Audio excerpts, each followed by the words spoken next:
Seorang tukang nasi goreng miskin jatuh hati pada gadis juragan toko emas yang hidupnya penuh kemewahan. Dua dunia berbeda dipertemukan oleh takdir yang tak pernah mereka duga. Di sebuah jalan kecil yang tak pernah sepi, asap wajan panas mengepul tinggi menembus udara malam.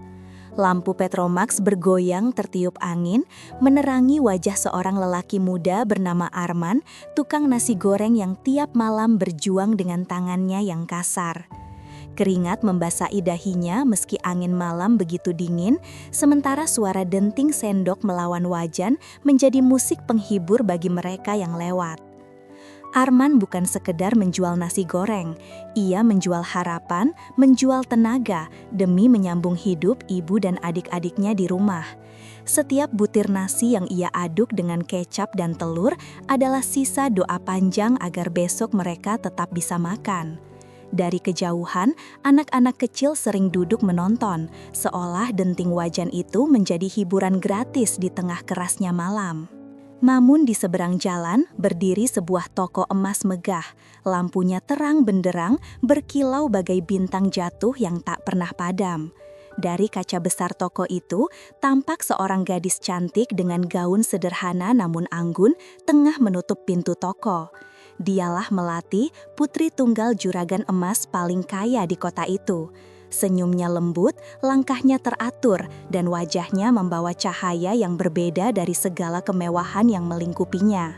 Arman sering memperhatikannya diam-diam. Saat gadis itu melewati lapaknya sepulang dari toko, Arman merasakan dunia seolah berhenti sejenak. Bau nasi gorengnya bercampur dengan aroma wangi melati yang sesungguhnya berasal dari gadis itu. Tapi jarak antara mereka bukan sekedar jalan kecil yang memisahkan dua tempat. Itu adalah jurang antara kemiskinan dan kekayaan. Malam itu saat Melati lewat, kakinya sempat tersandung batu kecil. Hampir saja ia terjatuh jika tidak segera ditopang oleh Arman yang refleks meninggalkan wajan panasnya. Sekejap mata mereka bertemu, Arman melihat sorot mata penuh kehangatan, berbeda dari kebanyakan orang kaya yang menatap hina pada dirinya. "Terima kasih," suara Melati pelan, bagai angin sepoi yang masuk ke dada Arman. Arman hanya tersenyum, lidahnya keluh. Ia kembali ke wajan, berusaha menutupi debar yang tak terkendali. Sementara Melati melangkah pergi, sesekali menoleh ke arah lapak nasi goreng sederhana itu, seolah ada sesuatu yang menahannya lebih lama dari biasanya. Arman tak sadar, malam itu adalah awal dari sebuah kisah panjang. Kisah seorang tukang nasi goreng miskin dan gadis juragan toko emas yang hidup di dua dunia berbeda. Kisah yang akan menguji hati, menguji luka, dan menyingkap makna sejati dari cinta dan harga diri. Malam demi malam berlalu, namun hati Arman masih saja dihantui oleh kejadian sederhana itu. Hanya satu detik, hanya satu tatapan, hanya satu kata terucap dari bibir Melati. Tapi bagi Arman, itu lebih berharga daripada ratusan piring nasi goreng yang laku terjual. Seolah setiap kali ia menggenggam sendok besi dan mendengar bunyi ting-ting di wajan, ia kembali mendengar suara lembut Melati yang mengucapkan terima kasih. Arman tahu dirinya tak pantas memimpikan gadis sekelas Melati. Hidupnya sederhana, bahkan seringkali terlalu getir. Ia hanya tinggal di rumah kecil di gang sempit bersama ibunya yang sakit-sakitan dan adik laki-laki yang masih sekolah. Dinding rumahnya dari papan lapuk, atapnya bocor bila hujan, dan bau tanah basah sering menyurak dari lantai retak. Namun semua itu tak pernah menghentikan semangatnya. Ia bekerja keras bukan hanya untuk makan hari ini, tapi juga untuk memberi harapan bagi keluarganya. Di sisi lain, Melati hidup di dunia yang sepenuhnya berbeda. Ia anak satu-satunya dari juragan toko emas bernama Haji Rahman. Toko emas keluarga itu berdiri megah di tengah kota, jadi langganan pejabat, istri pejabat, hingga para pengusaha kaya. Melati tumbuh di lingkungan kemewahan, namun tidak berarti hidupnya tanpa beban. Sejak kecil ia dididik keras oleh ayahnya untuk menjaga nama baik keluarga. Setiap langkahnya harus penuh perhitungan, setiap kata harus dijaga, setiap pergaulan harus dipilih. Meski begitu, Melati berbeda dari kebanyakan gadis kaya yang hanya tahu pesta dan belanja. Ia punya hati yang lembut, sering membantu karyawan toko, bahkan tak segan menolong orang miskin yang meminta di depan toko. Barangkali itulah yang membuat Arman merasa dirinya seolah punya alasan untuk menyimpan rasa yang mustahil ini. Suatu malam, ketika hujan turun deras, lapak nasi goreng Arman sepi pembeli. Angin dingin menusuk tulang, membuat lampu Petromax bergetar hebat. Arman duduk menunggu, tubuhnya menggigil basah. Saat itulah Melati lewat dengan payung besar.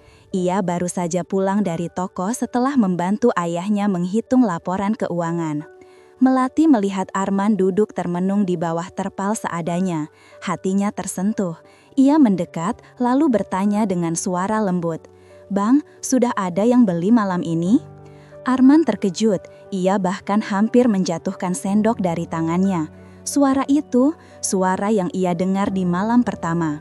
Ia berusaha menjawab dengan tenang meski hatinya berdetak lebih cepat dari hujan yang menimpa atap lapak.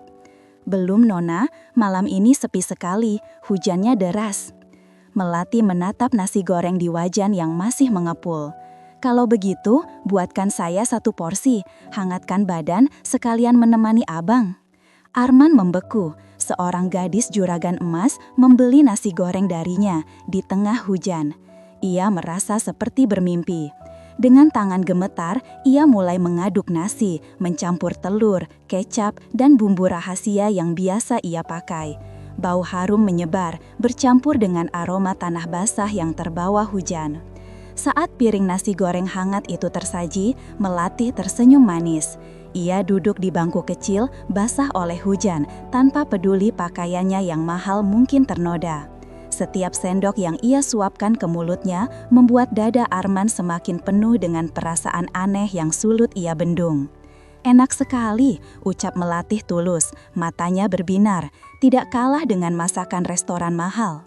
Arman menunduk, wajahnya memerah. Kata-kata sederhana itu bagai pujian paling tinggi dalam hidupnya. Pujian yang tak pernah ia bayangkan akan keluar dari bibir seorang gadis kaya raya. Namun di balik momen itu, ada mata lain yang memperhatikan dari kejauhan. Seorang lelaki muda dengan jas hujan tebal berdiri di bawah teduhan toko.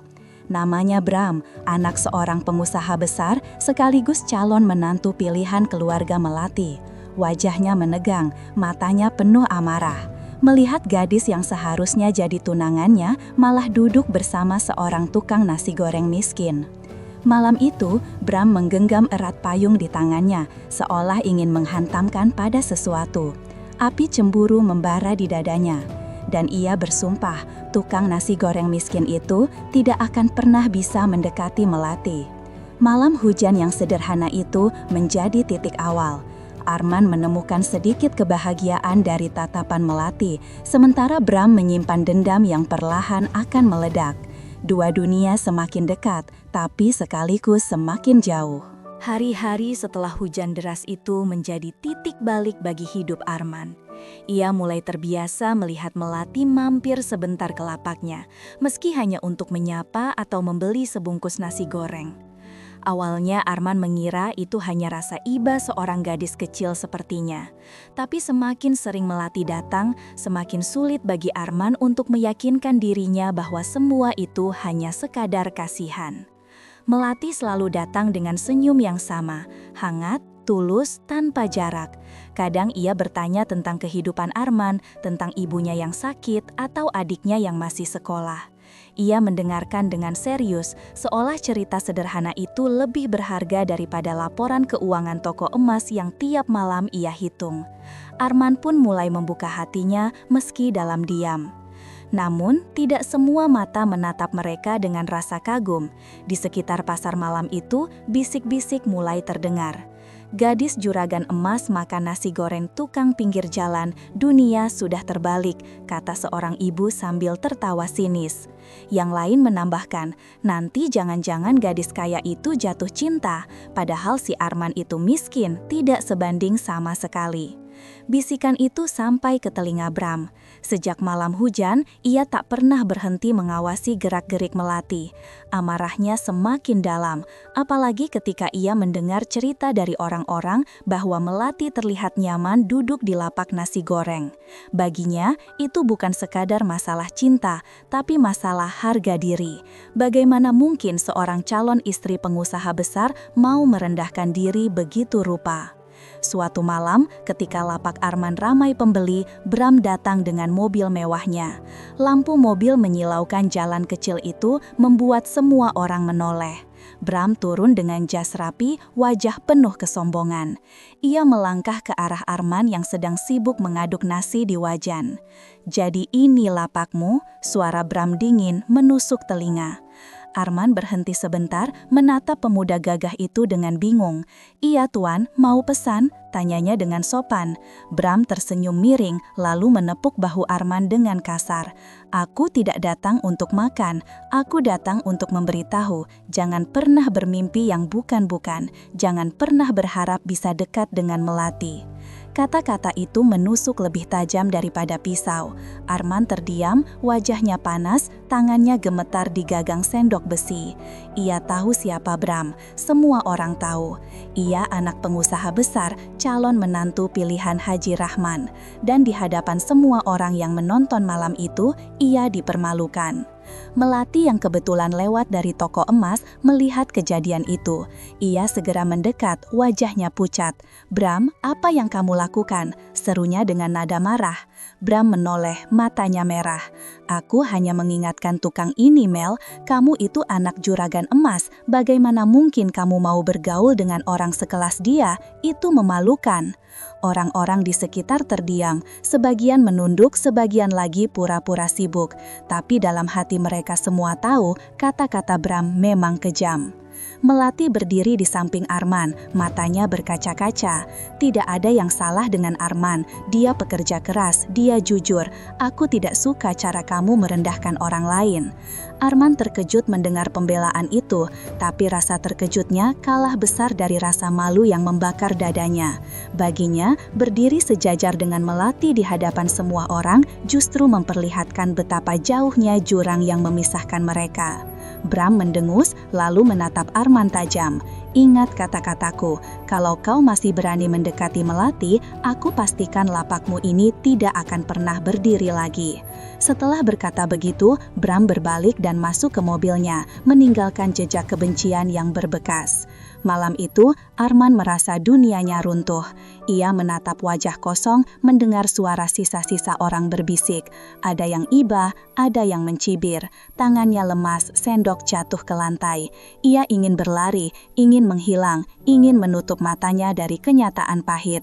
Melati mencoba menenangkannya. "Bang Arman, jangan dengarkan dia. Aku," suaranya bergetar, tak sanggup melanjutkan. Arman menatap Melati dengan mata merah. "Kamu tidak seharusnya ada di sini, Nona. Dunia kita berbeda. Aku hanya tukang nasi goreng. Kamu anak juragan emas. Jangan pernah dekat denganku, demi kebaikanmu." Kata-kata itu membuat hati Melati remuk. Air matanya jatuh tanpa bisa ditahan. Ia ingin membantah, ingin berkata bahwa cinta tidak memandang miskin atau kaya. Tapi Arman sudah memalingkan wajah, sibuk membereskan lapaknya meski malam belum akhir. Dan disitulah luka itu bermula. Luka harga diri seorang tukang nasi goreng yang merasa tak pantas mencintai. Luka hati seorang gadis kaya yang mulai merasakan kehilangan dari sesuatu yang bahkan belum pernah ia miliki sepenuhnya. Malam itu menjadi saksi, ada cinta yang tumbuh, tapi ada pula luka yang dalam. Dunia seakan memisahkan mereka, bukan dengan tembok, tapi dengan harga diri yang rapuh. Pagi hari di rumah kecil Arman selalu dimulai dengan kesederhanaan. Atap bocor masih meneteskan sisa hujan semalam, membuat lantai tanah becek. Ibu Arman batuk-batuk di kamar, tubuhnya semakin kurus karena penyakit paru-paru yang tak kunjung sembuh. Adik Arman, Randy, bergegas berseragam lusuh menuju sekolah meski perutnya belum sepenuhnya terisi. Arman duduk termenung di depan rumah, menatap langit yang perlahan cerah. Kata-kata Bram semalam masih menggema di kepalanya. Jangan pernah bermimpi yang bukan-bukan. Jangan pernah berharap bisa dekat dengan Melati. Kalimat itu seperti palu yang menghantam harga dirinya. Di lubuk hatinya, Arman tahu ia menyimpan rasa pada Melati, tapi ia juga sadar dunia mereka begitu jauh berbeda. Ia hanya tukang nasi goreng, hidup dari receh demi receh. Sedangkan Melati hidup dalam cahaya toko emas, dikelilingi kekayaan dan martabat keluarga. Bahkan jika Melati punya hati untuknya, masyarakat, keluarga, bahkan dunia seakan tidak akan pernah merestui. Sore harinya, saat Arman membuka lapak, hatinya semakin berat. Biasanya, ia menunggu kedatangan Melati. Senyum gadis itu jadi penguat di tengah lelah. Tapi kali ini, ia justru berharap Melati tidak datang. Bukan karena benci, tapi karena takut. Takut rasa itu semakin tumbuh dan semakin menyiksa. Namun takdir seakan ingin menguji. Melati benar-benar datang. Ia melangkah dengan wajah yang murung, tidak seperti biasanya. Rambutnya diikat sederhana, bajunya polos, seolah ia sengaja melepaskan identitasnya sebagai anak juragan emas. "Bang Arman," suaranya pelan, nyaris tenggelam oleh denting sendok yang mengaduk wajan. Arman menoleh, lalu segera kembali menunduk. "Mau pesan, Nona?" tanyanya kaku. Melati terdiam sejenak, lalu duduk di bangku kecil lapak itu. "Bukan itu yang ingin aku tanyakan. Kenapa semalam abang berkata begitu? Kenapa abang menyuruhku menjauh?" Arman berhenti mengaduk nasi, dadanya sesak, tapi ia memaksa bibirnya tegar. "Karena itu yang terbaik. Dunia kita berbeda, Melati. Aku tidak ingin membuatmu susah. Tidak ingin kamu jadi bahan omongan orang, apalagi musuh keluargamu." Air mata Melati jatuh tanpa ia sadari. Kenapa orang selalu bicara tentang dunia yang berbeda? Bukankah hati juga punya dunia sendiri? "Aku tidak peduli," kata orang, "Bang. Aku hanya peduli pada ketulusan." Arman terdiam. Kalimat itu menusuk hatinya, membuat benteng yang ia bangun hampir runtuh. Tapi sebelum ia bisa menjawab, suara keras memotong percakapan mereka. "Melati, apa yang kamu lakukan di sini lagi?" Itu suara Haji Rahman, wajahnya merah padam, matanya menyala penuh kemarahan. Di belakangnya, Bram berdiri dengan senyum puas, seolah menemukan kesempatan emas untuk menjatuhkan Arman. Melati berdiri cepat, wajahnya pucat. "Ayah, aku hanya..." "Diam," bentak Haji Rahman. "Kamu sudah memalukan keluarga. Anak juragan emas duduk di lapak tukang nasi goreng, apa kata orang nanti?" Arman mencoba bicara. "Maaf Haji, Melati hanya membeli nasi, tidak ada maksud lain." Tapi bukannya mereda, Haji Rahman semakin marah. "Kamu diam, kamu pikir dengan nasi goreng murahanmu bisa menandingi harga diri keluarga kami? Ingat baik-baik, jangan pernah mendekati anakku lagi. Kalau tidak, aku pastikan lapakmu ini tidak akan pernah ada di pasar ini." Suasana jadi hening, orang-orang berkumpul menonton dengan rasa tegang. Beberapa menunduk, tak tega melihat Arman dipermalukan. Melati menangis. "Ayah, jangan begitu. Arman tidak salah apa-apa." "Cukup," suara Haji Rahman tegas. Ia menarik tangan Melati, menyeretnya jauh. Bram mengikuti di belakang, sesekali menatap Arman dengan tatapan penuh kemenangan. Arman berdiri membeku, wajahnya menegang, dadanya panas, matanya berair. Tapi ia tak bisa melakukan apa-apa. Harga dirinya runtuh, bukan hanya sebagai laki-laki, tapi juga sebagai manusia. Malam itu, setelah menutup lapak, Arman pulang dengan langkah gontai. Di rumah, ia duduk di samping ibunya yang tertidur lemah. Ia menggenggam tangan keriput itu, lalu menatap gelap langit-langit rumah. Air matanya jatuh. "Bu, mungkin aku tidak pantas untuk bermimpi, bahkan untuk sekadar mencintai pun aku dianggap hina." Kata-kata itu pecah bersama tangisan yang tak terdengar. Arman menangis bukan hanya karena cintanya, tapi juga karena harga dirinya diinjak-injak. Ia merasa kecil, tidak berarti, bahkan untuk gadis yang hatinya mungkin tulus pun, dunia tetap tidak akan membiarkan. Di sisi lain, Melati terkunci di kamarnya. Ia menangis sepanjang malam, memeluk bantal, menahan perasaan yang kian dalam. Ia tidak bisa melawan ayahnya, tidak bisa menolak Bram yang terus mendekat. Hanya hatinya yang ia punya, tapi hatinya itu semakin merindukan Arman. Malam itu, dua hati yang berbeda dunia sama-sama terluka. Cinta mereka semakin kuat, tapi martabat yang terkoyak membuat langkah terasa berat. Hari-hari berikutnya menjadi semakin berat bagi Arman. Setelah bentakan Haji Rahman di depan orang banyak, pembeli yang biasanya setia datang mulai ragu. Sebagian masih membeli dengan alasan simpati, sebagian lagi menjauh karena takut dianggap ikut merendahkan keluarga Juragan Emas. Arman menunduk dalam-dalam setiap kali melayani pembeli. Ia tidak lagi punya senyum seperti dulu. Di dalam hatinya, ia berperang antara rasa cinta yang masih membara dan harga diri yang sudah berkeping-keping. Melati berusaha tetap mencari cara untuk menemuinya.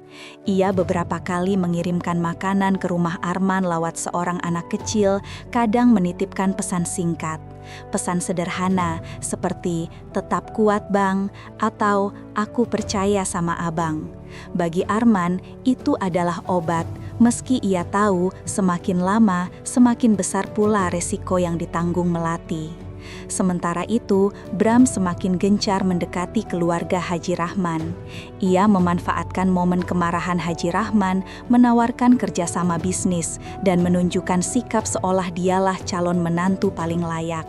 Haji tidak perlu khawatir, anak itu hanya tukang nasi goreng, biarkan saya yang urus, dia tidak akan berani macam-macam lagi, kata Bram suatu malam. Haji Rahman menatapnya serius. Aku tidak peduli bagaimana caranya, yang penting jangan sampai Melati dekat lagi dengan tukang itu. Bram mengangguk dengan senyum tipis, serahkan pada saya. Suatu malam, ketika pasar sudah sepi, beberapa orang suruhan Bram mendatangi lapak Arman. Mereka pura-pura membeli, lalu menunggu saat lapak itu sepi benar. Arman sudah mulai membereskan wajan ketika tiba-tiba salah satu dari mereka menendang meja hingga terbalik. "Hei, apa-apaan ini?" Arman terkejut mencoba menahan. Namun jumlah mereka terlalu banyak. Mereka menggebrak, merobek terpal, menendang kursi, dan tanpa belas kasihan menyiram bensin ke sekitar lapak. "Jangan, itu satu-satunya sumber nafkahku," Arman berteriak berusaha merebut botol bensin. Tapi pukulan mendarat di wajahnya membuatnya terjatuh ke tanah. Dalam sekejap, api menyala.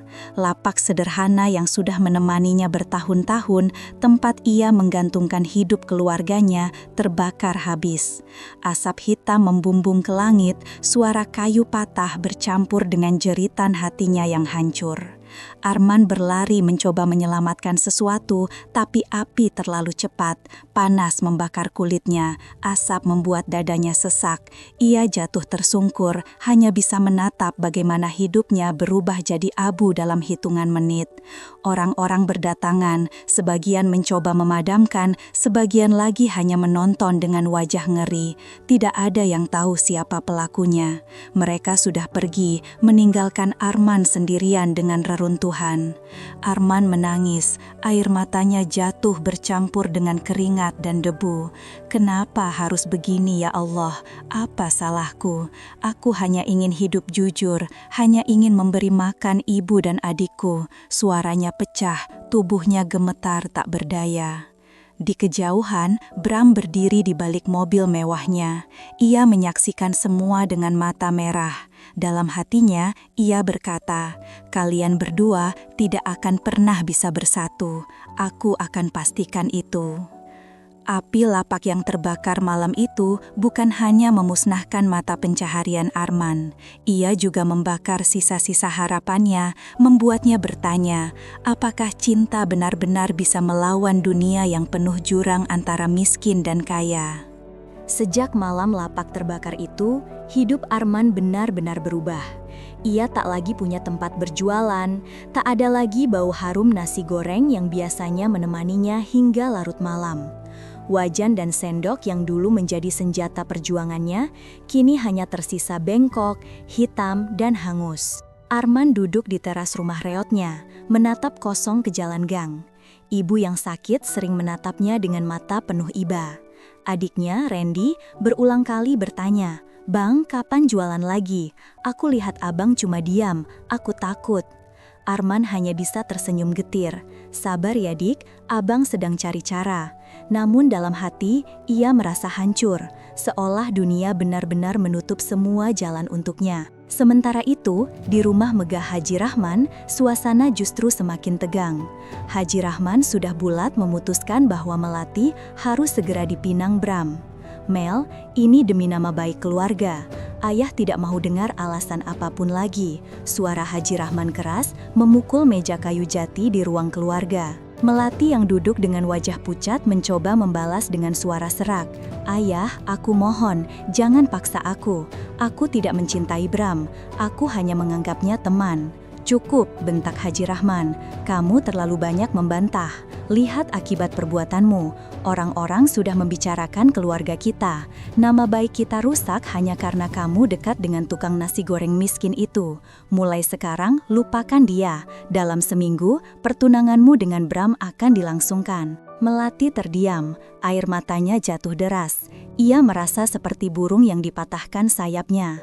Cintanya terikat pada Arman, namun tubuhnya dipaksa ke arah lain.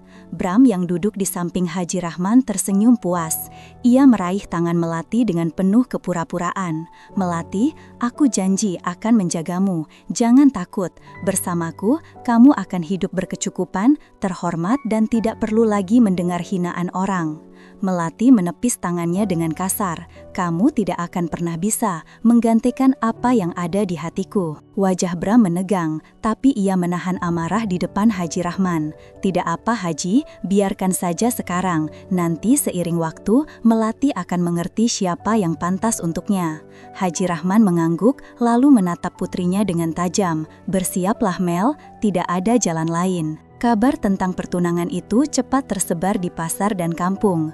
Orang-orang berbisik di belakang Arman. Ada yang kasihan, ada yang mengejek. "Kasihan tukang nasi goreng jatuh cinta terlalu tinggi," kata seorang pedagang. "Ya wajar, mana mungkin anak juragan emas mau sama dia," sahut yang lain. Arman mendengar semua itu meski pura-pura tidak peduli. Dalam hati, hatinya terbelah dua. Di satu sisi, ia ingin berjuang, ingin membuktikan bahwa cinta bisa melawan segalanya. Tapi di sisi lain, ia tahu dirinya hanyalah orang kecil. Bagaimana mungkin ia melawan juragan emas, melawan kekayaan, melawan kekuasaan? Malam itu, Melati nekat datang ke rumah Arman. Ia mengetuk pintu pelan, matanya sembab karena menangis. Arman terkejut, buru-buru membukakan pintu. "Melati, kenapa kamu datang kemari? Ini berbahaya." Melati langsung memeluknya. Tangisnya pecah, tubuhnya gemetar. "Bang, mereka memaksaku bertunangan dengan Bram. Aku tidak sanggup, aku tidak mau." Arman terdiam, tubuhnya kaku. Pelukan itu menyalakan api yang hampir padam di hatinya. Tapi sekaligus, luka harga diri membuatnya tak bisa bicara. "Melati, kamu tahu aku mencintaimu. Tapi apa yang bisa kulakukan? Aku hanya tukang nasi goreng, bahkan sekarang pun aku tak punya lapak lagi. Bagaimana aku bisa melawan mereka?" Suaranya pecah, matanya merah. Melati menggenggam tangannya erat. "Cinta tidak diukur dari emas, Bang. Aku tidak butuh kemewahan. Aku hanya butuh ketulusanmu. Kalau abang menyerah, aku akan benar-benar kehilangan segalanya." Arman menunduk, air matanya jatuh. Ia ingin berkata bahwa ia sanggup. Ia ingin berjanji akan berjuang. Tapi suara ibunya terdengar dari dalam kamar. Batuk panjang yang tak berhenti. Kenyataan itu menusuk. Ia bukan hanya memikirkan cinta, tapi juga perut yang harus diisi, obat yang harus dibeli. "Melati, aku tidak bisa janji apa-apa. Aku takut," ucapnya lirih. Melati menatapnya dalam-dalam, lalu menyeka air matanya. Kalau begitu, biarkan aku yang berjuang kali ini. Aku tidak akan membiarkan mereka menghancurkan kita." Kata-kata itu menggema di hati Arman, membuatnya bingung antara rasa cinta dan harga diri yang runtuh. Hari-hari berjalan cepat, persiapan pertunangan Melati dan Bram sudah diumumkan besar-besaran. Undangan dicetak, gedung dipesan, bahkan kalung emas bertatahkan berlian sudah disiapkan untuk menggantung di leher Melati pada hari itu. Di rumah kecilnya, Arman hanya bisa mendengar kabar itu dari orang-orang. Setiap kata tentang pertunangan itu menusuk dadanya. Ia duduk termenung, tangannya gemetar, mencoba meyakinkan diri bahwa cinta sejati harus siap kehilangan. Tapi dalam hatinya, api kecil tetap menyala, berbisik bahwa ia harus bangkit, bahwa cinta ini belum selesai. Dan di malam terakhir sebelum hari pertunangan, Arman berlutut di samping ranjang ibunya. "Bu, apa aku pantas memperjuangkan cinta ini, atau aku harus ikhlas melihatnya pergi?" Ibu yang lemah itu membuka mata, menatap anaknya dengan senyum samar. "Nak, miskin atau kaya, semua sama saja di mata Allah. Yang membedakan hanya ketulusan hati. Kalau hatimu tulus, jangan pernah biarkan dunia merampasnya." Kata-kata itu menjadi bara yang kembali menyalakan api dalam dada Arman. Ia tahu esok bukan hanya hari pertunangan Melati. Esok adalah hari di mana ia harus memilih, menyerah atau berjuang sampai titik darah penghabisan. Hari pertunangan itu akhirnya tiba. Pagi kota terasa berbeda, ramai oleh mobil-mobil mewah yang berhenti di depan gedung megah milik keluarga Bram. Lampu kristal menggantung di dalam aula, karpet merah terbentang, dan meja penuh makanan mahal berjajar rapi. Para tamu undangan datang dengan pakaian terbaik mereka, berdesis kagum melihat pesta yang disiapkan dengan penuh kemewahan. Di panggung utama, Bram berdiri dengan jas hitam mahal, wajah penuh percaya diri. Di sampingnya, Haji Rahman duduk dengan bangga, merasa kehormatan keluarganya kembali terjaga. Namun di balik tirai kamar rias, Melati duduk dengan wajah pucat. Gaun putih keemasan yang ia kenakan terasa lebih seperti belenggu daripada keindahan. Matanya sembab, air matanya masih menetes meski perias sudah berkali-kali menghapusnya. "Mel, tolong jangan buat masalah hari ini," suara Haji Rahman tegas. "Semua orang sudah datang, ini demi keluarga kita." Melati menatap ayahnya dengan mata merah. "Ayah, aku mohon, jangan paksa aku, hatiku bukan untuk Bram." "Cukup," bentak Haji Rahman. Ia berbalik, meninggalkan Melati dengan hati yang semakin hancur.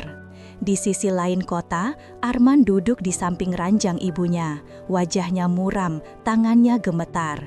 Randy menggenggam lengannya. "Bang, kalau abang benar mencintai Kak Melati, jangan biarkan dia dipaksa. Pergilah bang, aku dan ibu akan mendoakanmu." Arman menatap adiknya, lalu menatap ibunya yang tersenyum lemah. Kata-kata ibunya malam kemarin kembali terngiang. Miskin atau kaya, yang membedakan hanya ketulusan hati. Kalau hatimu tulus, jangan biarkan dunia merampasnya. Dengan napas berat, Arman berdiri. Ia mengambil wajan kecil yang tersisa, wajan yang selamat dari kebakaran. Ia memeluknya sebentar, lalu meletakkannya kembali. "Bu, Dik, doakan aku. Hari ini, aku tidak berjuang hanya untuk cinta, tapi juga untuk harga diri kita." Sore menjelang, pesta sudah dimulai. Musik gamelan modern berpadu dengan denting piano, para tamu bercengkrama sambil memuji-muji pasangan yang akan bertunangan. Bram melangkah ke panggung, bersiap menerima Melati yang sebentar lagi akan dipanggil. Tapi tiba-tiba, pintu besar gedung terbuka keras. Semua orang menoleh. Seorang pemuda dengan pakaian sederhana, wajah penuh debu dan luka, melangkah masuk dengan tatapan tajam. "Itu Arman." Bisik-bisik langsung terdengar. "Itu tukang nasi goreng, berani sekali dia datang ke sini. Dia mau apa?" Bram langsung berdiri, wajahnya merah padam. "Beraninya kamu datang ke sini, Arman? Ini bukan tempatmu." Arman menatap lurus ke arahnya. "Aku datang bukan untuk pesta, aku datang untuk mengatakan sesuatu." Haji Rahman berdiri marah besar. "Keluar, kamu sudah menghancurkan hidupku sekali, jangan buat malu lagi di depan semua orang." Namun, sebelum siapapun sempat bergerak, Melati berlari keluar dari kamar rias, gaunnya berderai, wajahnya penuh air mata. Ia berlari ke arah Arman, lalu berdiri di sampingnya.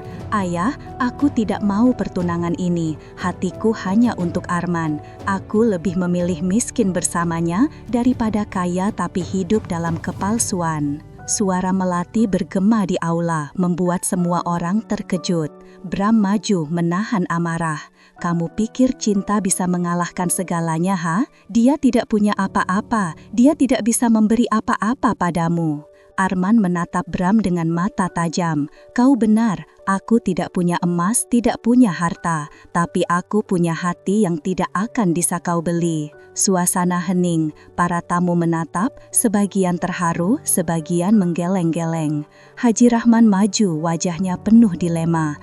Ia menatap putrinya yang menangis, lalu menatap Arman yang berdiri tegak meski miskin.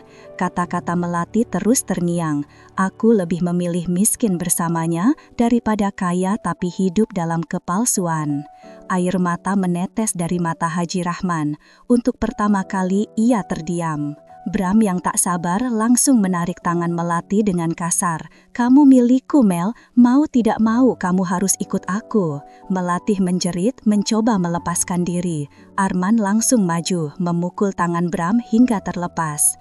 Bram balas menyerang, tinjunya mendarat di wajah Arman. Namun Arman bangkit lagi meski tubuhnya lemah.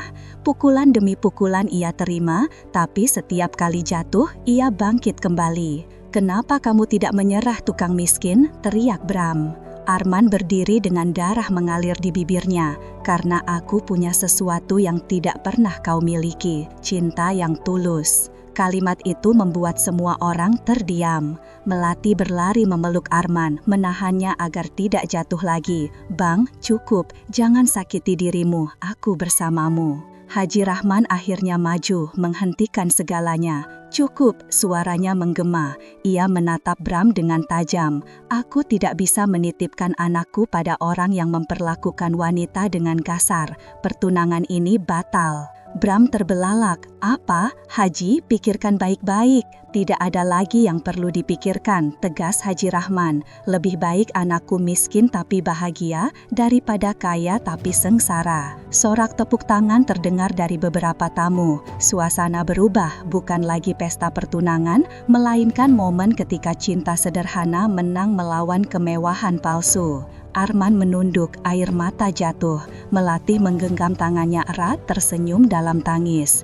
Untuk pertama kali, mereka merasa dunia akhirnya mendengar suara hati mereka. Malam itu, meski gaun emas Melati masih melekat di tubuhnya, ia duduk bersama Arman di kursi kayu sederhana di luar gedung.